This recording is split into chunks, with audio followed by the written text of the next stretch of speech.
InvestorIdeas.com podcast.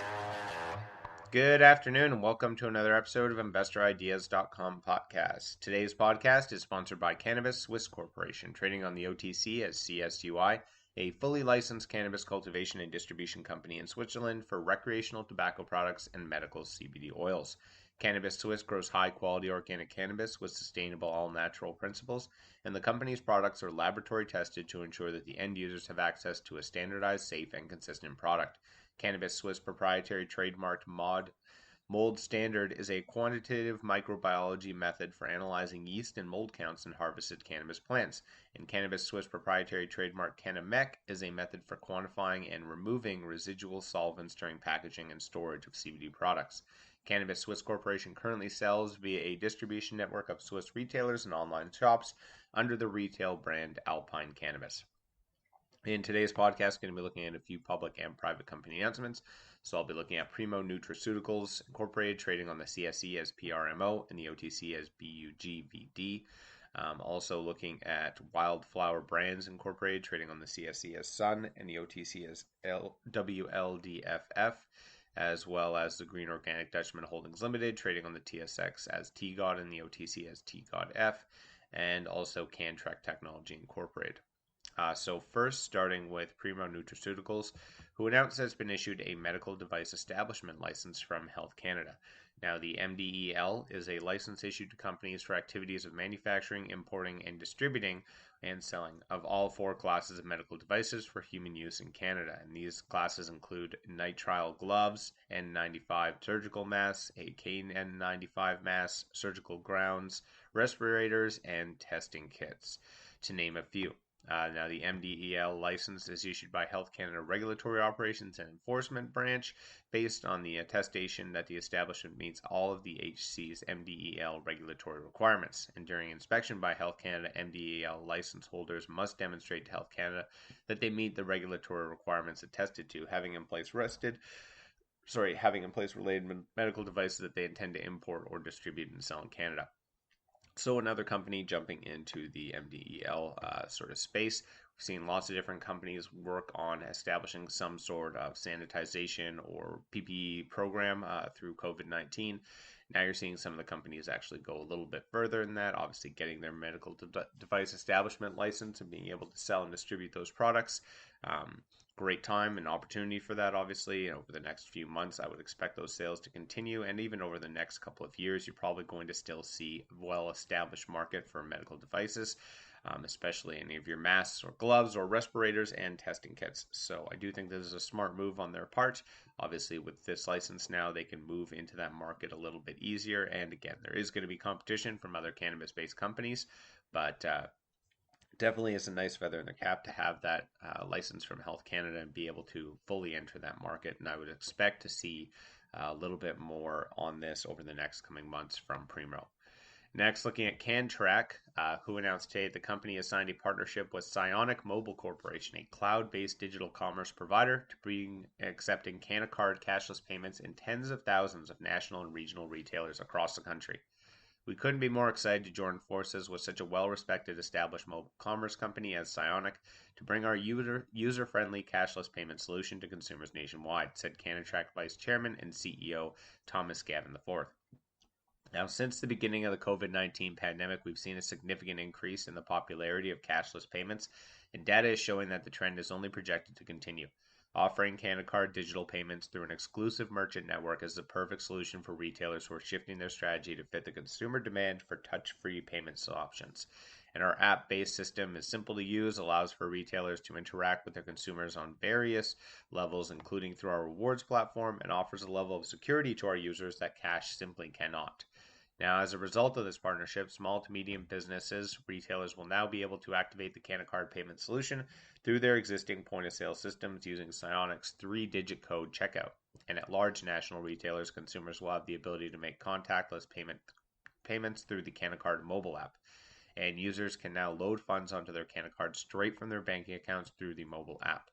According to a recent study, 54% of consumers surveyed are concerned about handling paper money and coins as a result of COVID-19, and 60% of consumers plan on using digital or touchless payments options moving forward. So Talked a little bit about CannaCard last week. You can find more information about CanTrack at cantrack.com. And by offering CannaCard, Sonic and other retailers are adjusting the new normal of payment behavior and improving customer experience through convenience and increased safety measures that can protect them and the general community. So it's expected that by 2022, the number of non-cashless transactions will surpass 200 billion. I do expect that this is the year where you're actually going to start to see the CanTrack technology get really adopted in the US. It's been something that there's been lots of these different payment solution platforms sort of hovering around the cannabis industry for the last couple of years. You haven't seen any sort of mainstream adoption. I do think that CanTrack and the CannaCard right now seem to be the biggest player within this space. I haven't seen any other of these companies, even though there are ones with good technology and good security features. They haven't really partnered with the right retailers or the right companies in the past, and they don't have the sort of footprint in the retail area that they need to have for mass adoption. The problem with any of these payment solution platforms is that it's going to be the universality of it. And that is the big issue with all of these sort of Bitcoin or blockchain based or cashless solutions for payment problems today, especially when looking at the cannabis industry, is obviously if only one dispensary utilizes one of these projects, then another dispensary could use a different one, and therefore you're going to divide up your consumer base by half right out of the gate. And a lot of people just aren't willing to deal with the inconvenience of having to have multiple cards for multiple dispensaries. And a lot of data has shown that tons of the cannabis consumers that are out there do shop at multiple dispensaries in multiple areas to get better prices or different product options. People have been known in the States to literally drive across state lines to get access to cannabis or across counties. So it's not far off to believe that people will still be going to multiple dispensaries to check out different prices, different strains, different options, etc., etc. So I do think that having the CannaCard, which is easy to load through your own debit banks, you don't need to have a lot of excess garbage to deal with this program. And the fact that it's going to be adopted by a lot of retailers, they've had a lot of good partnerships over the last couple of months. They've really set themselves up for a large footprint. And I do think that once you see this get massively adopted by a few companies, other smaller companies or larger companies will start jumping on board as well, simply because people already understand how to use this. Like I said, that's been the biggest issue when looking at all of these payment solution platforms, is how do we get a bunch of consumers to actually adopt this? Obviously now consumers are going to be much more sort of pro payment solution platforms like this now due to COVID-19, due to the fact that there is no legalized banking system for US cannabis companies. So I do think that that's going to happen no matter what. That one of these companies is going to get adopted, or there is still the possibility of the Safe Banking Act getting pushed forward and having some sort of legal access to banking for cannabis companies. That doesn't seem super likely with how things are progressing politically in the US right now. So I wouldn't really be betting on that. And I know a lot of people aren't really anticipating anything to change there until probably sometime late next year.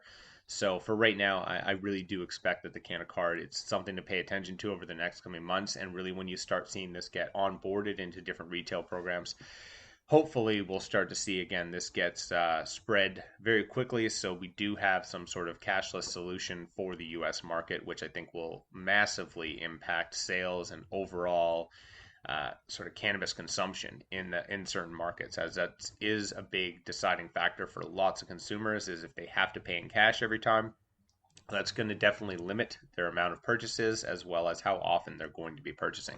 So I do think that by relieving that sort of difficulty, you're going to have a lot more consumers jumping in, especially a lot of consumers who are also hesitant about coming to a dispensary and paying with a cash system. A lot of people feel much more comfortable, especially within the COVID-19 times, with having a payment solution platform that is touchless.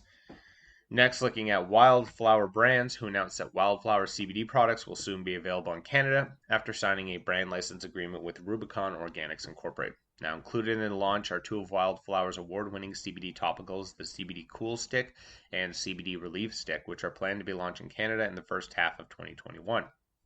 Now, the brand licensing agreement will put Wildflower CBD products in over 840 cannabis storefronts across Western Canada and Ontario, which represents a little better than 8 out of every 10 cannabis retail stores in those jurisdictions.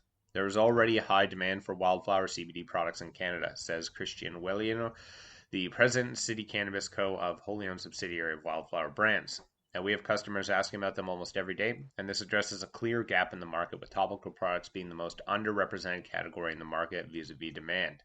Now, wildflower CBD products have been available in the US since 2016 and have garnered a lot of popularity and attention, even amongst celebrities like Kim Kardashian, who made wildflower CBD products a fixture of her luxurious CBD baby shower in 2019, and Kate Hudson, who called Wildflower's Relief Stick, formerly called the Healing Stick, her favorite CBD product of 2020.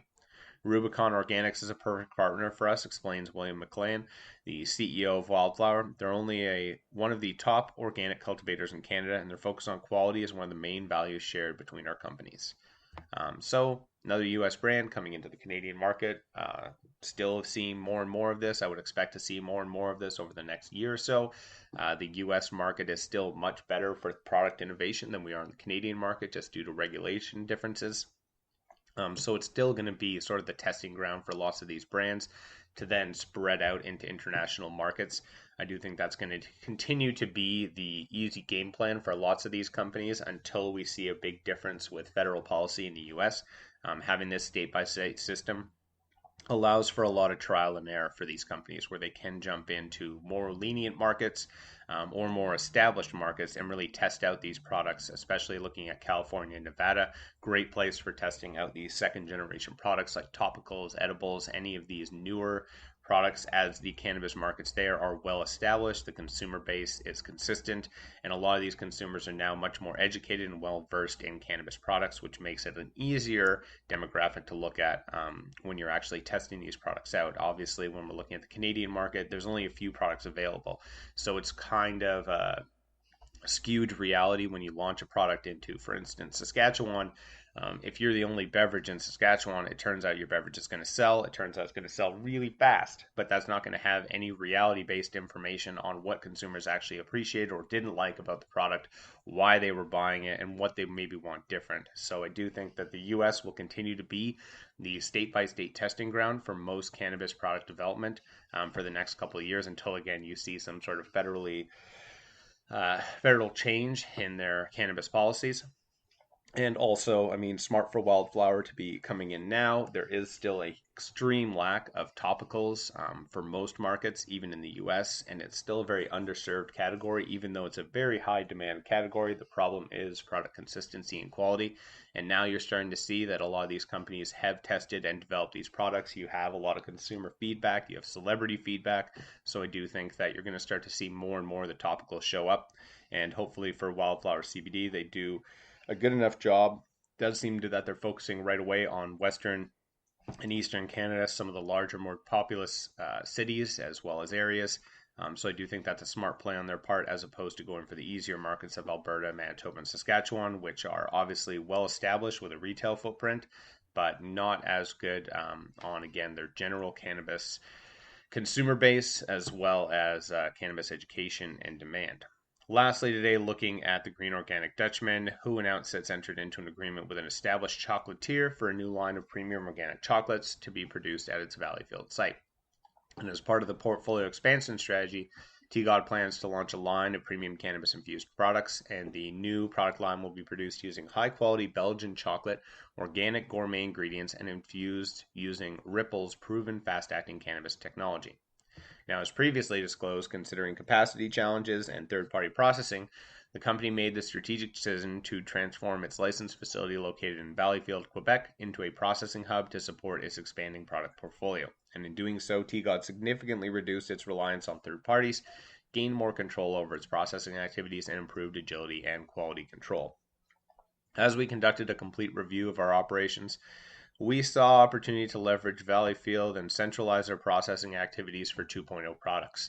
Not only does it streamline our supply chain and help absorb the fixed costs of maintaining the site, but it also makes us more agile and provides us with more control over the development and quality of our products, come to Brian Attai, the CEO of TGOD. By developing the in-house capabilities to manufacture multiple product lines, we are well positioned to capitalize on the increasing popularity of cannabis derivatives such as beverages, chewables, chocolates, concentrates, and teas, added Attai. As well, just a minor note, TGOD is currently hiring for several positions to support its production ramp-up. The company is looking for a broad range of profiles, process engineers to edible manufacturing team leads, quality control technicians, and more. You can click the link attached in the article or go to tgod.ca/pages/careers. But I do think that that's a little bit of a positive note, starting to see that a lot of these cannabis companies, which did have as many layoffs as any other company really over the last couple of months with COVID-19, are now actually going the reverse. You're starting to see expansions and you're starting to see hiring, which, as far as other industries go, is looking pretty good compared to a lot of the other markets that have been heavily impacted by COVID-19. Cannabis has remained fairly unscathed by comparison. Has actually had a lot of benefits out of it. The CBD market has been booming the entire time, so it's barely even really seen a dip due to COVID-19. So definitely more and more reason to support the economic sort of factor of the cannabis industry when it comes to supporting more legalization and looser regulations that support the industry's progress. There's a lot more incentive to do that now, and I think you are going to see, probably at least in Canada, and especially in BC, it looks like there's going to be a lot of regulation changes within the next couple of years to better support the industry and really understand that this industry is not going anywhere and is actually one of the few things actually holding up the walls for economies for most of the world right now, especially looking at the US and Canada. There's lots of areas that are getting heavily supported by having these cannabis businesses around. It's providing jobs, it's providing, again, sort of economic stimulus, and you are now starting to see that they're bringing in more people, expanding and continuing to actually spend in their communities. So I do think that there's going to be a little bit more of the rationalization towards supporting the cannabis industry even further. COVID-19, like I said, has pushed a lot of hard buttons for this industry in a really good way, making it essential, moving it towards cashless solutions in the US specifically. And now, again, forcing people to really realize that as a business and as a career opportunity, there's actually lots of opportunities for lots of people of all different skills and aptitudes. You highly educated people have a lot of opportunity within the cannabis space, just as uneducated agriculturalists and everywhere else in between. Sales representatives, everything. So I do think that this industry is going to have a little bit more community support and understanding due to COVID-19, and it definitely does seem to be showing that way. And again, sort of just going back to TGOD, I do like that they're focusing on having internal expansion plans with how to deal with their 2.0 products. That's been a big issue for a lot of these companies, is becoming overly reliant on third-party companies. And all it takes is for them to be a little bit slow on paperwork here or there, or to miss one opportunity, and suddenly your product launches 6 months behind, as opposed to when it was originally anticipated. And that's the difference of creating a brand or not. So I do think that's very smart for TGOD. We've seen this with a lot of other companies, and I do think that there needs to be that balance between the vertical integration model, which is you do everything in-house and try to be a one-stop shop, and people realizing that, yes, you should be reliant on third-party experts, but also have your own internal infrastructure to help support those third-party companies, so that way if something is going wrong, if you do need to change up the tune a little bit, you have the opportunity and ability to adapt, as opposed to being heavily reliant on one other company that, again, could just have one or two issues go wrong with them over a series of months and fuck up your whole day.